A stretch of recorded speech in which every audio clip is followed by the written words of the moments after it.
Hey, this is Chris. Now in this video, I'm going to be talking about shares or property. It's a question a lot of people have at some point in their life when they have a bit of savings is what should I do with it? And in Australia at least, the two most common places for people to invest is either in the share market or by buying a house.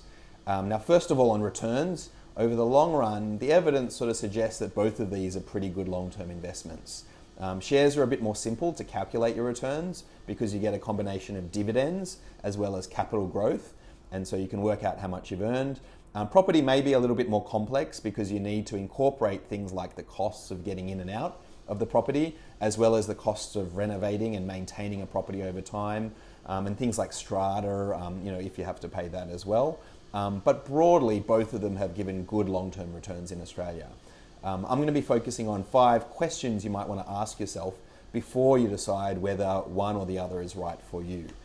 So the first question I'd be asking is this your first property? Because in Australia, there's a huge tax advantage of owning your first property because you don't need to pay capital gains when you sell it. There aren't many assets in Australia that you can have this sort of tax advantage with. And so definitely if it's your first property, there is an advantage to owning property over shares in most cases. The second question would be, are you planning to live there? Property does have a huge benefit, and it's not a financial or tangible benefit, it's the intangible benefit of the feeling you get of owning your own house, knowing that you can renovate it and do whatever you want to it, and that you're not going to get kicked out as a tenant. And so if you're planning to live there, owning your own property for a lot of people feels like a good thing to do because you feel that sort of level of security. The third question would be, what sort of flexibility do you need in your life?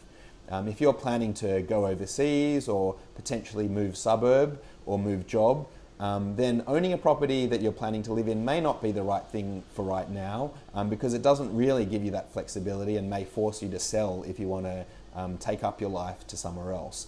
Whereas investing in the share market does give you a lot more flexibility because you can basically sell a portfolio in an instant and use that money for something else. The next question I'd ask is, how disciplined are you with your savings? Now, while paying off a mortgage can be a bit stressful, it does also have a huge benefit of making you save every month.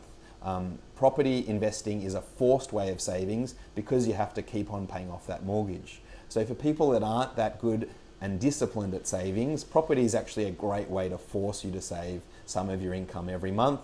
Whereas investing in the share market, because it is a bit more flexible, you may be tempted to go off and spend that money rather than invest it. That said, if you are a very disciplined saver, investing in the share market can be a great thing to do. And the last question I'd be asking is, how secure is your income? The reason being that having a mortgage does require you to pay it off in a regular way. And so if you don't have a regular income, or you're worried about potentially losing your job, or not having a job for some period in the future, property may not be the right sort of investment for you because you want to feel confident that you can keep on paying off the mortgage along the way. So I hope that gives you a few things to think about. I'd love to hear in the comments below other considerations that you think are important when deciding between investing in property or shares. And if you like content like this, please smash the like button or follow and subscribe.